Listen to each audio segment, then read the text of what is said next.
우리 하나님 말씀 보겠습니다. 창세기 1장 28절입니다.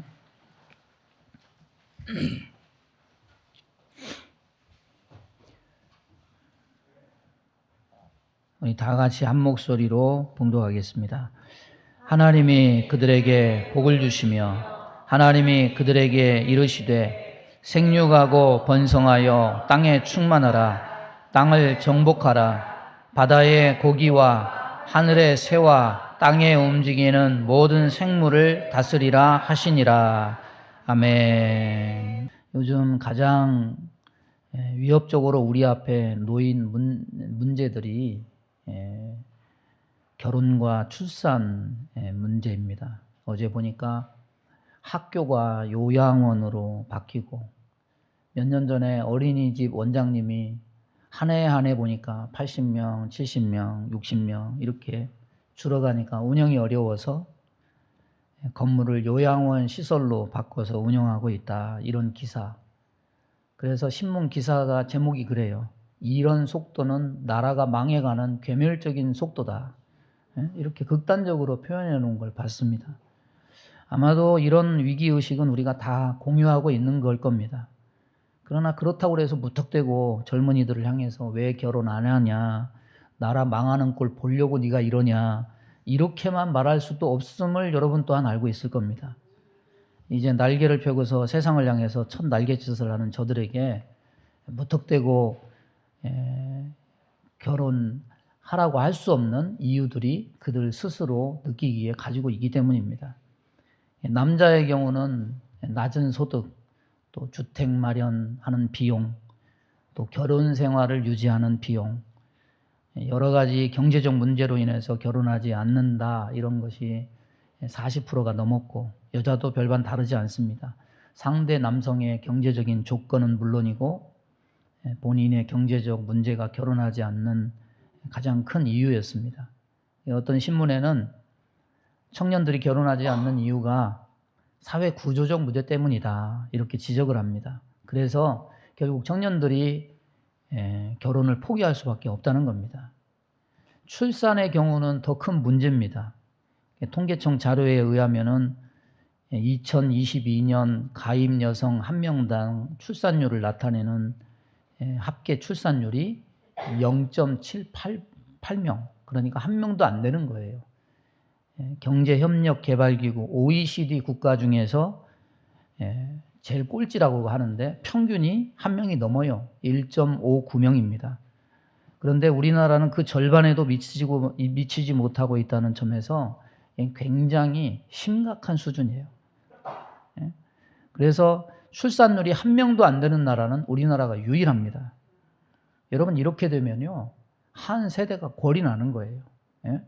20년 뒤, 30년 뒤 대한민국 대부분 지역이 사람이 안 사는, 인적이 없는 그런 단계로 접어든다는 겁니다.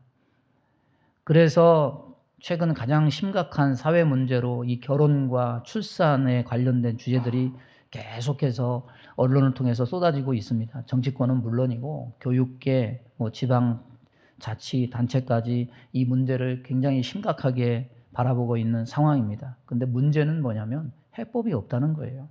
지난 17년 동안 출산율 높이겠다고 쏟아부은 돈이 자그마치 320조라고 합니다. 그 엄청난 돈을 그렇게 쏟아부었는데 우리 사회는 오히려 저출산을 넘어서서 초저출산의 위기를 맞이하고 있습니다. 그래서 이런 위기가 이미 사회 곳곳에 감지되고 있는데 젊은이들 사이에서는 비혼 선언이 마치 유행처럼 퍼져나가고 저출산으로 인해서 소아과가 폐업을 하고 심지어 학령 인구가 감소해서 도심의 학교들이 폐교가 되고 학교가 요양원으로 변하고 이런 듣도 보도 못한 일들을 우리가 지금 현재 보고 있는 겁니다. 그러면 교회라고 예외냐? 그렇지 않아요. 우리가 실감하고 있는 것처럼 한국교회 성도수가 해마다 줄고 있습니다. 특별히 주일학교 학생들, 해가 거듭될수록 큰 폭으로 감소돼요. 다음 세대 전문가들이 한결같이 도심교회 교회들도 주일학교 존폐를 걱정해야 될 만큼 빨간불이 켜진 상황이다, 이렇게 진단을 합니다. 대부분 교회가 70%가 거의 주일 학교가 없다고 해요.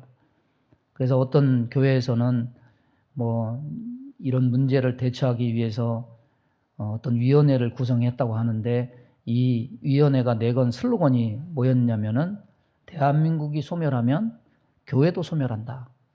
여러분, 운명 공동체죠. 우리는 대한민국 안에서 살고 있지 않습니까? 이게 아주 현실에 대한 아주 절박한 심정이 반영된 표현이 아닐 수 없습니다. 그러니까 이 대한민국의 결혼 문제, 출산 문제는 결국 교회의 문제일 수밖에 없는 거예요. 여러분, 이런 절박한 현실 속에서 우리 교회의 역할은 무엇일까요? 이 사회적 구조적 문제로 인해서 결혼을 포기하는 젊은 세대, 또 결혼하고서도 출산을 꺼리는 신혼부부들로 인해서 결국 이 소멸 위험으로 가고 있는 나라를 살리기 위해서 교회가 무엇을 해야 될 것인가? 오늘 그런 것들을 우리가 고민해보고 이 나라의 운명과 교회의 운명과 가정의 운명을 위해서 기도하고 함께 협력해서 앞으로 나아갈 수 있는 저와 여러분 되기를 바랍니다. 먼저 성경에서 그 해법을 우리는 찾아야 됩니다. 창세기 1장에 나타난 6일간의 창조에서 그 중심과 핵심은 뭐였느냐면 인간 창조입니다.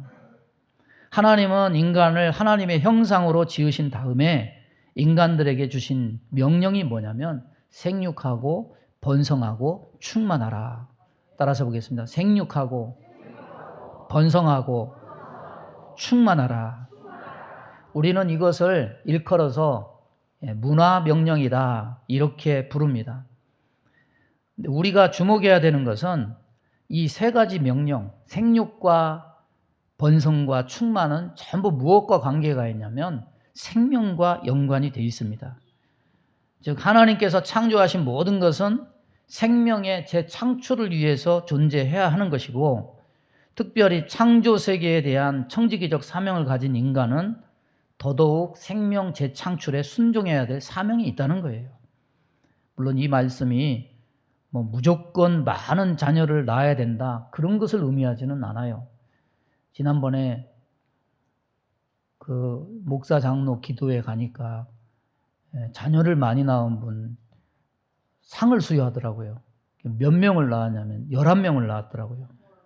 11명. 옛날 같으면은 옛날에 군사정권 시절에 11명 낳았다고 그러면은 그건 핍박의 대상이었을 텐데 참 세상이 바뀌어가지고 상을 받는 그런 일도 있습니다. 고린도전서 7장 8절에 보면은 내가 결혼하지 아니한 자들과 과부들에게 이르노니 나와 같이 그냥 지내는 것이 좋으니라. 이런 말씀도 있습니다. 어떤 사람은 결혼하지 않고 자녀를 낳지 않음으로 하나님을 기쁘시게 해드릴 수 있는 사명을 가진 사람도 있습니다. 하지만 모든 인간에게 기본적으로 주신 하나님이 기본적인 사명은 뭐냐면 생명의 재창출을 위해서 생육해야 되고 번성해야 되고 충만해야 된다는 사명을 가졌다는 거예요. 온 인류가 죄로 인해서 물로 심판을 받은 이후에 노아에게 다시 하나님께서 명령을 합니다. 창세기 9장 1절 보면 하나님이 노아와 그 아들들에게 복을 주시며 그들에게 이르시되 생육하고 번성하여 땅에 충만하라. 그러니까 창세기 1장의 명령이 반복되고 있습니다. 새로운 명령이 아닙니다. 왜 똑같이 명령이 반복되고 있느냐?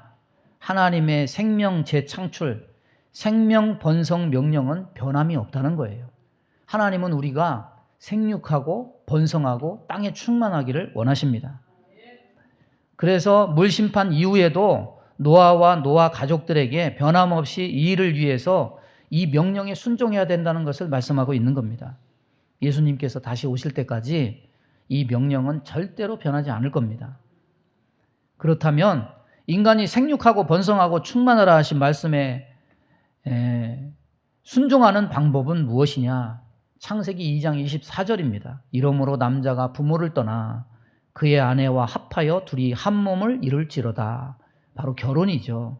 결혼은 하나님의 명령입니다. 하나님 만드신 제도입니다. 국가는 하나님이 만드신 제도가 아니어도 가정의 결혼 제도와 또 교회라는 조직은 하나님께서 만드신 조직입니다. 하나님은 직접 디자인하신 한 남자와 여자가 결혼을 통해서 생육하고 번성하고 충만하라는 명령에 순종하도록 하나님은 그 임무를 부여하셨습니다. 미국의 팀 켈러라는 목사님이 있는데 이분이 쓴 결혼을 말하다 이런 책에 보면은 거기에 하나님께서 인류의 안녕과 행복을 위해 결혼 제도를 만드셨다 이렇게 말씀합니다. 그러면서 성경의 특징을 이렇게 규정을 했습니다. 성경의 처음은 결혼이다. 아담과 하와가 결혼하는 것으로 창세기가 시작된다. 그런데 성경의 끝도 요한계시록도 결혼으로 끝난다. 그리스도와 교회의 결혼을 통해서 이 세상이 끝나는 것을 보여준다. 이것을 지적합니다. 그러니까 성경의 시작과 끝이 결혼이라는 주제로 연결되어 있다는 겁니다. 이만큼 결혼을 하나님은 중요한 것으로 본다는 거죠. 그런데 오늘 우리 사회를 보면 결혼과 관련해서 심한 몸살을 겪습니다. 몸살 정도로만 끝나면 좋겠지만은 분위기를 보면은 이게 그렇게 이런 풍조들이 쉽게 사그라질 것 같지는 않아요.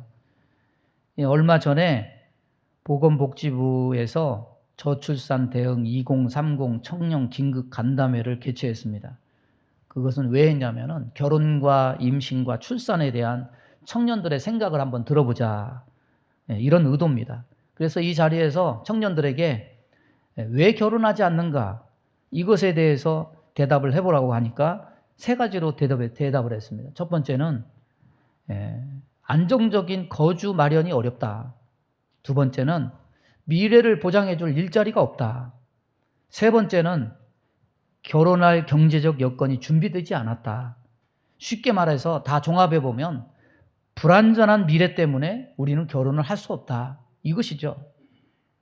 근데 사실 이 말을 자세히 들여다보면은 오늘날 미혼 청년 세대의 시선이 전부 어디에 집중되어 있냐면 미래, 하나님이 열으시는 미래에 집중되어 있는 것이 아니라 전부 현실이라고 하는 환경에 집중되어 있는 것을 발견하게 됩니다. 경제적 여건, 어떤 사회적 지위, 이런저런 스펙, 이런 것들이 결혼하지 않는 대부분의 이유가 현실적인 이유 때문이라는 겁니다. 우리 교회는 이런 점에 우리는 주목을 해야 됩니다. 역사 속에 교회가 세상의 마지막 소망이 될 수 있었던 이유가 무엇이냐? 교회는 세상이 보지 못하는 미래를 보게 해주었기 때문이라는 거죠. 세상이 내놓지 못한 영적인 대안들을 제시해 주었기 때문이라는 겁니다. 청년들의 결혼 회피 문제도 마찬가지입니다. 교회는 현실에만 시선이 고정된 그 청년들에게 영적인 해안을 열어줘야 됩니다. 현실만 보면 안 된다. 하나님이 약속하신 미래에 대한 소망을 봐야 된다. 이스라엘 백성의 미래에 대한 소망을 붙잡았을 때 이스라엘 백성들은 출애굽 2세대가 가나안을 정복하고 하나님의 약속을 이뤘습니다. 우리는 그것을 성경 안에 있는 사건으로만 보면 안 되고 하나님, 우리의 자녀들이 다음 세대들이 현실에만 안주하려 하지 말고 눈에 보이는 헤브론의 큰 성만 바라보고 안 된다고 말하지 말고 저들은 우리의 밥이다. 하나님 주신 믿음 붙잡고 이들이 믿음으로 미래를 열어가게 하나님 저들에게 믿음을 주세요. 기도해야 되죠. 저출산 문제도 마찬가지입니다. 저출산 문제 앞서 살펴봤지만은 벌써 현실입니다. 저출산으로 인해서 학령 인구가 계속 줄어가고 있고 의대생들은 소아 청소년과 산부인과 기피 대상이 돼요. 요즘에 계속 언론에서 방영되는 게 뭡니까? 병원 찾다가 병원에서 안 받아줘요. 어젠가 보니까 또 어떤 어린아이가 5살 어린아이가 갑자기 아팠는데 병원 이리이리 전전하다가 안 받아줘가지고 결국 죽었어요. 예? 이게 사회적인 문제입니다. 앞으로 이런 상황이 계속되면 사회 존립 자체가 위태로운 상황에 놓이게 될 것이 뻔해요. 그런데 사회적 문제뿐만 아니라 교회 역시 저출산 문제에서 자유롭지 못하다는 사실이에요. 이미 여러 교회 학교의 부서가 통폐합되고 지방에 있는 교회 중에는 아예 교회 학교가 아예 없는 교회가 거의 대부분이고 그래서 노회에서도 이런 말이 나와요. 앞으로는 교회 학교를 노회 교회들이 모여서 운영해야 되지 않느냐 이런 얘기들도 나옵니다.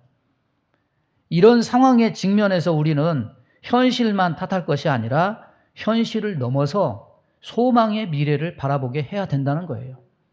여러분, 아브라함의 약속, 그 약속은 현실적인 약속입니까? 출애굽 1세대는 그 약속을 현실적인 약속으로 보지 못했어요. 그 약속을 오히려 망상으로 봤고, 저들은 눈에 보이는 것, 헤브론의 큰 성, 거기는 안악자손이 있습니다. 저들이 우리를 보기에 우리는 메뚜기와 같을 겁니다. 그런데 여호수아 갈렙은 뭐라고 했습니까? 아니다. 저들은 우리의 밥이다. 여러분, 미래는 여러분이 돈 벌어가지고 여러분이 스펙을 잘 쌓아서 그래서 여러분이 탄탄하게 만들어 놓은 상태에서 미래가 보장되는 게 아니에요. 미래의 모든 것을 주관하시는 분은 하나님이십니다. 시간의 영역은 하나님께 있어요. 그렇다면 우리는 노아가 120년 동안 인내하면서 그 미래를 하나님께 맡기고 하나님께 순종했듯이 오늘 우리가 해야 될 일은 뭐냐? 하나님 말씀 붙잡고 소망을 가지고 사는 거예요. 이것이 어떻게 보면 세상 사람들에게는 미련하게 보일 수 있습니다. 많은 사람들에게는 내 앞에 놓인 경제적인 문제, 이것은 어떻게 할 것이냐, 이건 어떻게 할 것이냐, 이건 어떻게 할 것이냐, 우리는 다 출애굽 1세대처럼 그런 것들 제시할 겁니다. 그러나 우리는 그게 아니에요. 먼저 무엇을 앞세워야 되느냐? 하나님 주신 말씀을 앞세워야 돼요. 그래야 출애굽 2세대처럼 저들이 가나안을 정복하고 하나님께 주신 약속을 이룰 수가 있는 겁니다. 여러분, 현실만 보지 말고 현실을 넘어서 하나님이 주실 미래를 열어가는 은혜가 있기를 바랍니다. 또 저출산 문제가 단지 정부나 나라의 문제만이 아니에요. 이게 바로 우리의 문제이기도 해요. 그렇다면 우리는 더 적극적으로 문제 극복을 위해서 고민하고 기도하면서 함께 이 대안을 찾아가야만 된다는 거예요. 그래서 구체적으로 이것을 어떻게 풀어야 되느냐? 우리는 결혼과 출산에 대한 성경적 세계관을 첫 번째로 바로 세워야 돼요. 창세기 2장 24절에 이렇게 말씀합니다. 이러므로 남자가 부모를 떠나 그의 아내와 합하여 둘이 한 몸을 이룰지로다. 결혼은 명령이에요. 청년들이 결혼 정년기가 되면 반드시 결혼을 해야 되는 거죠. 결혼은 현실이라는 환경을 넘어서서 하나님의 명령이고 하나님 나라를 만들기 위함임을 가르쳐야 돼요. 우리 노예에 비교적 젊은 세대가 있는 교회가 있어요. 전부 다 스펙이 좋아요. 서울대, 연대, 고대, 사회적 진출, 사회적 지위, 경제적인 여건 다 좋아요. 집도 다 가지고 있고. 문제가 뭐냐? 아니, 이 양반들이 결혼을 안 해. 그래가지고 물어봐요. 목사님네 좋은 청년 있으면 연결시켜달라고. 네? 여러분, 이게 진짜 교회의 문제이기도 해요. 청년 때부터는 이미 늦어요. 더 일찍 우리는 이 결혼에 대한 문제들을 가르쳐야 된다는 거죠. 어떤 분이 신문에 이런 이야기를 적었습니다. 기독교인의 출산율을 1.0, 2.0, 2.5로 가정하고 비기독교인의 출산율을 1.0이라고 가정한 시나리오. 이것에 의해서 어떤 미래가 생겨날 수 있느냐? 기독교인의 출산율이 1.0이라고 가정을 하면은 우리나라 인구도 교회 성도도 세대당 절반으로 기하급수적으로 줄어서 나라와 교회가 점점 줄어갈 겁니다. 현재 5천만 대한민국 인구의 20%가 기독교인이라고 가정을 하면 한 3세대가 지난 100년 후에 나라 인구는 얼마로 줄어드냐면 625만 명으로 줄어듭니다. 그러면 기독교인은 얼마나 되느냐? 125만 명으로 줄어들어요. 200년 후가 지나면 전체 인구가 얼마로 줄어드느냐? 78만 명으로 줄어들어요. 기독교인은 15만 명으로 줄어들어요. 이거는 멸종이에요, 거의. 78만 명이 무슨 나라가 성립이 될 수가 있습니까? 그러나 기독교인의 출산율을 2.0으로 가정을 하면 출산율 1.0인 비기독교인 인구는 100년 후에는 500만, 200년 후에는 62만 명으로 줄어들지만 기독교인의 수는 1000만 명으로 유지된다. 이게 실현 가능성이 있는 것은 아니지만 일단 그렇게 추정을 하면 그렇게 된대요. 예? 여러분, 하나님께서는 우리에게 생육하라, 번성하라, 충만하라 명령하셨습니다. 이것도 축복이라고 말씀하셨습니다. 여러분, 생명은 공부해서 얻는 게 아니에요. 하나님이 우리를 완전케 하셨습니다. 생명을 이어갈 수 있는 것은 하나님께서 우리에게 완전한 능력을 허락하신 거예요. 예? 그렇다면은 우리에게 생육할 수 있는, 번성할 수 있는, 충만할 수 있는 능력이 없음이 문제가 아니에요. 이미 우리는 그런 능력을 다 소유하고 있습니다. 그런데 무엇이 문제입니까? 그것을 행하지 않는 것이 문제겠죠. 우리가 인생의 모든 해결을 하나님 말씀에서 우리가 찾는다고 한다면은, 우리가 다음 세대의 청년들에게 우리가 가르쳐서 저들에게 새겨야 될 것은 뭐냐면, 하나님 말씀을 곧대로 순수하게 순종하는 자는 분명히 복을 받는다. 이것을 우리는 이런 세계관을 가르쳐야 된다는 거죠. 여러분, 젊은이들 사이에 퍼진 게 뭡니까? 결혼 뭐하러 하냐? 그렇게 옛날처럼 시부모 공양하고 그렇게 시집살이 하면서 그렇게 남편 공양하면서 왜 내가 내 인생을 그렇게 허비하면서 그렇게 살아야 되느냐? 이런 풍조가 너무 만연하다 보니까 결혼을 하지 말아야 된다는 비혼주의가 젊은이들 사이에 있지 않습니까? 여러분, 그런 낭패만 있습니까? 결혼하면은 얻는 기쁨도 굉장히 큰 거예요. 어떤 영화에 그런 얘기가 나오더라고요. 뭐냐면 엄마가 아이를 키우지 못하는데 그 아이를 너무 사랑해가지고 자기가 숨어서 사는데 그 아이에게 편지를 하면서 뭐라고 얘기하냐면, 내 인생의 가장 위대한 업적은 너다. 내 가장 큰 영광도 너다. 여러분, 자식은 어떻게 보면 인생에서 내가 돈 벌어서 노력해서 얻은 그 모든 것보다도 나와 닮은 생명을 이 세상에 낳았다는 그 모든 것은 부모의 얼마나 큰 가치고 자산이고 업적이고 영광입니까? 자식은 그런 거 아닙니까? 그런 것은 우리는 생각을 안 하고 전부 다 이 사회에 만연된 부정적인 것만 전부 다 얘기하고 있어요. 성경 안에 있는 것을 우리가 들을 수 있는 은혜가 있기를 바랍니다. 우리 청년들이 이런 것들을 마음에 새길 수 있는 은혜가 있기를 바랍니다. 하나님은 우리에게 기쁨을 주셨습니다. 복을 주셨습니다. 가정을 이루어서 고통을 당하는 것도 있지만 거기서 그 자녀를 얻음을 통해서 기쁨을 얻고 생명을 얻는 것이 더 많아요. 우리는 왜 이런 것들을 얘기하지 않습니까? 우리 청년들의 세계관이 세상의 세계관이 아니라 하나님 말씀 안에 있는 세계관으로 바꾸어지는 은혜가 있기를 바랍니다. 또 하나는 뭐냐면, 좋은 가정을 세워서 우리가 롤 모델을 삼아야 된다는 거예요. 부모 세대가 자녀들에게 성경적인 가치관에 따라서 행복하게 사는 모습을 보여줘야 된다는 거죠. 그래서 자녀들에게 가정에서 하나님 나라 말씀에 의한 가치관으로 행복하게 살아가는 그 모든 것을 경험하도록 그렇게 보여줘야 된다는 거예요. 부모가 그렇게 보여줄 때 자녀들은 성경적 가정관을 가지게 되고 결혼과 출산의 기쁨을 소망하게 된다는 거죠. 하지만 우리의 부모 세대가 그렇지 못하다는 게 현실적인 고민이죠. 미국에서 한 설문조사를 했습니다. 당신은 행복한 가정을 가지고 있습니까? 83%가 노라고 대답했어요. 몇 년 전에 우리나라 어느 신문사에서 강남에 사는 중산층 주부들을 대상으로 설문조사한 것이 보도된 적이 있습니다. 다시 태어나면 지금의 남편과 결혼할 것인가? 14.5%가 그럴 생각이 전혀 없다. 또 54.1%가 다시 한번 생각해 보겠다. 12.3%가 아무 생각 없이 산다, 나는 그냥. 5%가 현재의 남편을 증오한다. 다시 태어난다는 말은 기독교적인 표현은 아니지만 저는 다시 태어나도 우리 사모하고 다시 결혼할 거예요. 나는 끄떡없어요. 결국 이 세상에서 보여지는 이 통계 자료는 뭘 보여주냐면 80% 이상 자신들의 부부 생활에 대해서 부정적인 견해를 말한 거죠. 행복하지 못하다고. 자, 이런 통계가 청년들로 하여금 결혼을 회피하게 되는 원인이 되기도 합니다. 여러분, SNS 이런 것들이 너무 발달하다 보니까 요즘 젊은이들은 뭐만 있으면 자기 그 고민을 어디에다 올리냐면 네이트 판인가 거기다 올려요. 그러면 사람들이 댓글을 막 달아요. 같이 욕도 해주고 지지도 해주고 그거 빨리 이혼해라 뭐해라.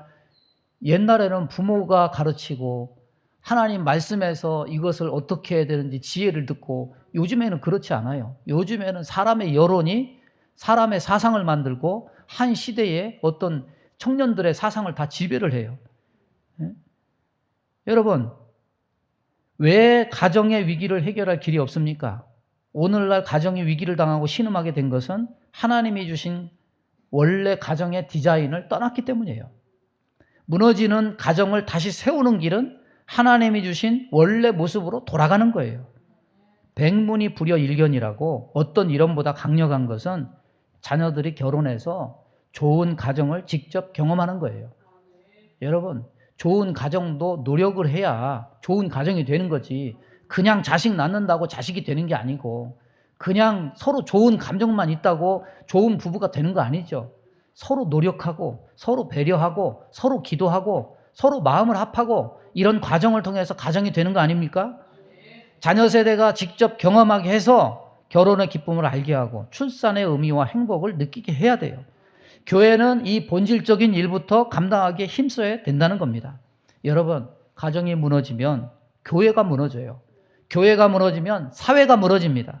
사회가 무너지면 국가가 무너지고 사회와 국가가 무너지면 하나님 나라가 약화되는 것으로 이어지게 되는 겁니다. 그렇기 때문에 시대가 악해져 갈수록 우리는 가정을 더욱 든든히 세워야 됩니다.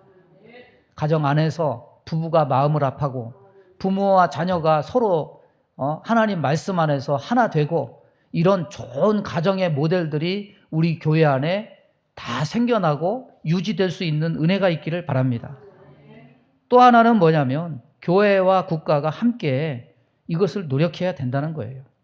왜 교회와 국가가 함께 결혼과 저출산 문제를 해결해야 되느냐? 칼빈은 이런 말을 했습니다. 하나님께서 우리에게 영적인 정부와 정치적인 정부를 선물로 주셨다. 또 교회는 영적인 세계를 통치하기 위해서 하나님께서 세우신 신적인 기관이고 국가는 외적인 세계를 통치하기 위해서 하나님에 의해서 수립된 또 다른 기관이다. 이렇게 해석을 했습니다. 그렇기 때문에 이 둘은 밀접한 관계가 있다는 거죠. 마치 영혼과 육체가 밀접한 관계를 가지는 것처럼 이 관계가 있다는 거예요. 따라서 교회는 사회 속에 국가와 더불어서 디아코니아, 봉사하는 그런 활동을 감당해야 된다는 겁니다. 여러분 그거 아십니까? 모든 서울시내 구에는 교구협의회가 있어요. 그건 뭐냐면 교회와 구청이 서로 모여서 뭔가 서로 돕고 협력할 일을 상의하는 거예요. 서울시내 24개가 넘는 그 구 중에서 마포구에만 유일하게 있는 게 있어요. 그게 뭐냐면 교동협의회예요. 교회와 이 주민센터 서로 합력해서 서로 필요한 것들을 서로 공유하면서 이 사회를 건강하게 하자. 뭐 이런 거죠. 자, 그렇다면 어떻게 교회와 세상 정부가 함께 합력해서 결혼과 저출산 문제 이것을 이룰 수 있는가? 어떤 분은 이렇게 말했습니다. 정부에서 시행하는 정책 중에 교회가 동참해서 기여할 수 있는 역할이 있다. 예를 들어서 직장의 어린이집을 의무화하거나 방과 후 교육을 위해 학교 공간을 활용하듯이 교회의 공간을 이용할 수 있을 것이다. 교회가 평일에 교회 시설을 개방해서 어린이 놀이방, 방과 후 교실 등의 서비스를 제공하면 좋겠다. 한마디로 말하면 돌봄센터를 교회에서 운영하면 좋지 않겠느냐. 뭐 이런 얘기죠. 예? 교회가 인적 공간 자원 제공하고 정부에서 그에 따른 재정적 지원과 다양한 후원을 제공하고 이러면 좀 도움이 되지 않겠느냐. 제가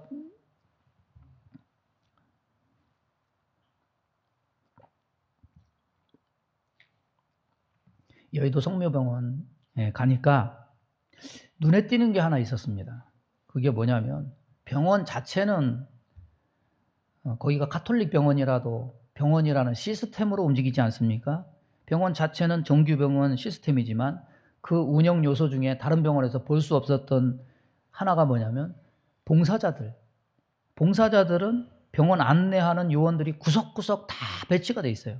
근데 이분들은 직원이 아니에요. 전부 가톨릭 신자라서 자기가 봉사하고 싶은 시간을 선택해서 거기서 봉사하는 거더라고. 그래서 친절하게 어떤 사람이 이렇게 좀 헤매는 거 보면 먼저 가서 다가가서 뭘 도와드릴까요? 그러면서 자세하게 친절하게 하는데 그 긴장하고 있다가 그렇게 와서 자세한 설명을 해주니까 이 나이 드신 분들 얼마나 좋습니까? 예? 그래서 뭔가 이런 구조적 시스템은 그런 것은 국가에서 받고 거기에 얹어서 교회에서 봉사 인력을 더한다면은 이 젊은 세대가 아이를 맡길 데가 없는 그런 것들을 교회에서 이렇게 맞들어서 이렇게 협력하면 여러 가지 어려움을 덜 수 있지 않을까 그런 생각도 해봅니다. 아무튼 우리가 직면하고 있는 결혼과 저출산 문제에 대해서 교회와 국가가 함께 해법을 찾기 위해서 머리를 맞대야 돼요. 이것이 국가만의 문제가 아니라 교회 미래에도 관계된 일이기 때문에 그렇습니다. 여러분 잘할 때 그 문구를 많이 봤어요. 교육은 뭡니까? 백년지대계다. 뭐 다 들어보셨죠? 학교 다닐 때 뭐 교장 선생님 그 방 가는 큰 뭐에 뭐 액자에 이렇게 교육은 백년지대계다 이런 문구들 많이 써 있었습니다. 지금 생각해 보니까 그것은 생명이 넘쳐나고 있는 상태에서의 표어예요. 지금은 백년지대계를 위한 학교마저 자꾸 사라져 버리고 있기 때문에 어쩌면 그것보다 지금 더 필요한 문구는 뭐냐면 생육하라, 번성하라, 충만하라. 어쩌면 이것이 이 시대에 합당한 표어입니다. 이 시대가 주목해야 될 진리입니다. 애가 없는데 교육이 무슨 소용이 있습니까? 먼저 생명이 있어야죠. 여러분 이제는 더 한탄만 하면 안 되고 결혼과 저출산 문제 앞에서 10년 아니면 100년 후를 내다보고 우리 모두가 다 머리를 맞대고 이 일의 심각성을 느끼고 기도하고 우리가 협력을 해야 된다는 겁니다. 자, 말씀을 마치겠습니다. 창조 후에 이 모든 창조를 완료함을 나타내는 하나님의 말씀은 무엇이냐면 따라서 해보겠습니다. 천지와 만물이 다 이루니라. 저와 여러분의 생명은요 완전체입니다. 완벽하게 만드셨습니다. 비록 가끔씩 병이 들기도 하고 아프기도 하지만 제가 병원에 있다가 퇴원하면서 제 몸이 회복되는 과정을 보면서 야, 인간의 몸이 내가 내 스스로 의지로 여기가 고쳐져라 저기가 고쳐져라 시간 내가 봐가면서 그걸 고치는 게 아닌데 장이 제 위치를 찾아가고 이 모든 것이 신체 기능이 다 회복되는 걸 보고 정말 신묘막측했어요. 사람의 생명은요 하나님이 만드신 완전체입니다. 만물 역시 완벽한 것입니다. 인간이 아무리 세상 모든 만물보다 지혜가 월등하다고 해도 하나님의 지혜를 앞설 수는 없습니다.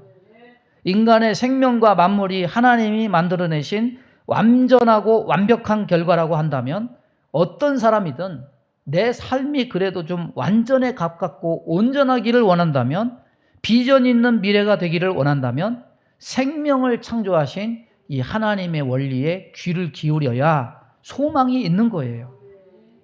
인간이 과거 역사를 통해서 수많은 아픔과 실패와 좌절의 역사를 축적해 오면서 교훈을 받죠.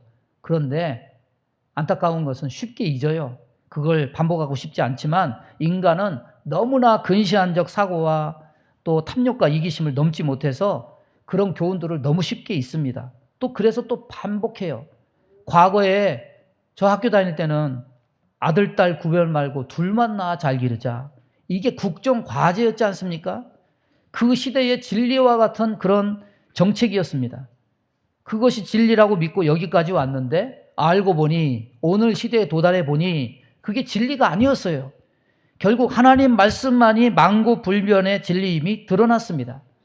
진리의 말씀을 따라서 성령님의 인도하심을 따라서 이 사회에 드리워진 이 깊은 고민들을 잘 해결할 수 있도록 생육하라, 번성하라, 충만하라 이 말씀이 우리 모든 가정에 임하고 우리 교회에 임하고 이 나라에 임해서 다시 하나님의 은혜가 회복되는 귀한 은혜가 있기를 주님의 이름으로 축원합니다.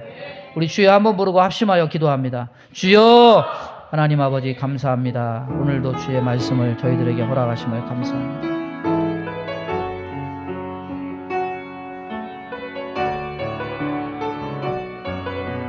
우리의 부족한 것들을 주님 다 하나님께서 치료해 주시고 회복되게 해주셔서 하나님의 말씀을 듣고 그대로 행하여 복을 받는 자들이 다 되게 인도해 주옵소서.